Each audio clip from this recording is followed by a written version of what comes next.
I made every single mistake in a book when I first started my candle business. The kind that costed me thousands of dollars, months of wasted effort, and almost made me quit.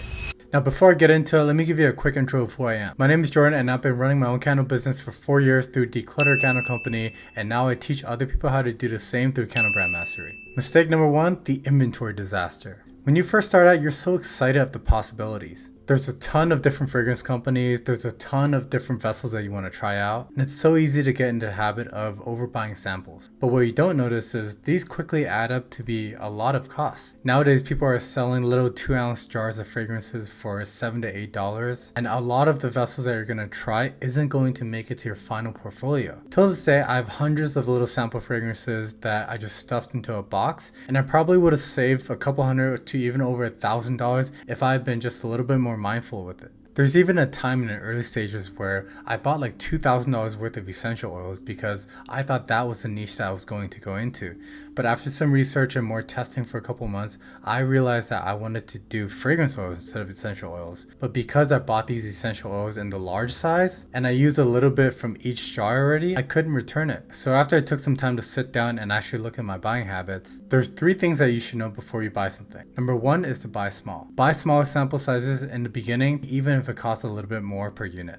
That way you can avoid having too many supplies that just sit around and do nothing and take up your cash. Number 2 is to test properly and have a system. So make sure that whatever you buy, you have to test it properly to kind of maximize its potential. And finally, number 3 is to prove demand. Make sure it actually sells before buying more. So when you have fragrance oil sitting around, just use it up, make some candles, and bring it out to the markets and test its demand. Mistake number 2, the testing fail. I was so eager to launch it in the beginning, I skipped some steps in the testing process.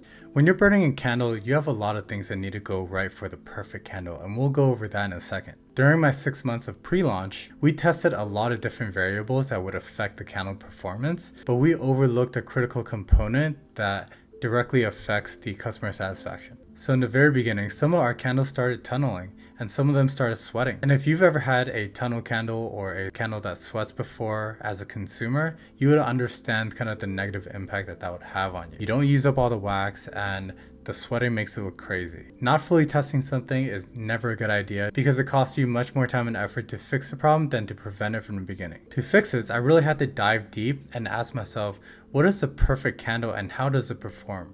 What are all the qualities of a perfect burning candle? And this event led me to standardize what a perfect candle performance looks like. So number 1, the wick size has to be correct. And you can tell this because the candle won't tunnel. The flame height is correct relative to the vessel size. The walls of the candle vessel isn't burning hot. The candle wax has no frosting and cracking. When burning, the candles aren't producing smoke or soot. The cold throw when you pick it up smells good and to your liking, and the hot throw when you're burning the candle can actually fill up a small, medium, and large room in due time. Now I torture test every candle like they're going to war. I stress test every candle so I'll burn them past the 4-hour recommended, because everyone knows sometimes you just fall asleep and you accidentally leave the candle burning. In that scenario, I wouldn't want the candle to explode or anything like that. I want my vessels to be able to burn through the night even though the flame is a little big so that they're at least safe. Another way that you can stress test your candles when comparing different waxes and picking who to choose is to actually put them in the oven side by side and kind of simulate a really hot day and crank your oven up and see how the wax performs. To solve the candle sweating issue, we tested our wax this way and actually switched our wax to something that performed much better in the heat. And as a result, we actually dropped our damage rate from 3% to under 1%. And that was able to save us time, money, headache, and energy moving forward. Because of this, now we have happy customers and they'll come back and buy again. Mistake number 3 is a hiring fiasco. I hired a social media manager to help post content and create content before I even had 100 followers. I think she charged me like 60 to 70 per post, which in hindsight is actually insane because that's a lot of money. And my justification was that I would make that money back in organic traffic and sales. But while that sounds good when you say it, the story actually looks much different when you put pen to paper and do the math.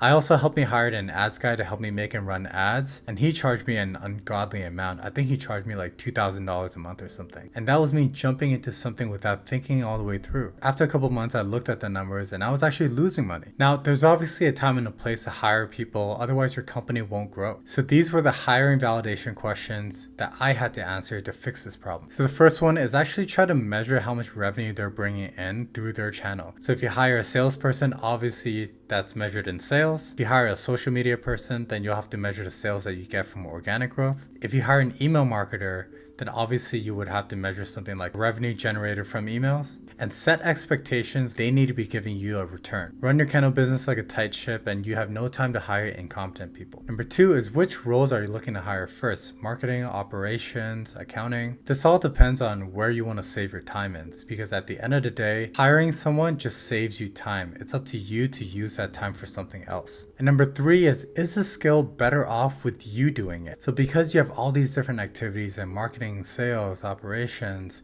finance, analytics, you in theory have a lot of choices to hire out, but all activities aren't equal. Some activities actually generate you revenue and some don't. So if you're hiring something that actually generates revenue, like marketing, then you better make sure that that person can actually do it and has a portfolio to do it. There's been countless stories where someone would hire an agency and them not getting you the results that you expected. I ended up firing my ads guy and my social media person because I wanted to take those on myself. Because I understood that managing organic traffic and paid traffic are skills that directly affect revenue generation. I just wanted to learn it and then increase my skill set for it. In turn, I was able to outsource fulfillment and production so that I saved time there and I didn't have to make candles anymore, so that I can focus on the things that made the business money. Also, keep in mind that the higher the skill set that you're trying to hire out, like a media buyer or a marketer, typically the more that you're going to have to pay. So that's more risk on your end. Whereas for production and fulfillment, you can probably get someone that's pretty cheap. It's really up to you on where you want to go with this. You could hire an expert marketer and could take you to the moon while you scale up your business. But this is just one of the things that I want to do for myself. These mistakes cost me thousands of dollars and countless sleepless nights. But fixing them, that's what built the real business. As we move forward, it's more important than ever for entrepreneurs and candle makers to pick the right niche in order to maximize profits. That's why I'll go over 5 top candle niches that will destroy your competition in the next video.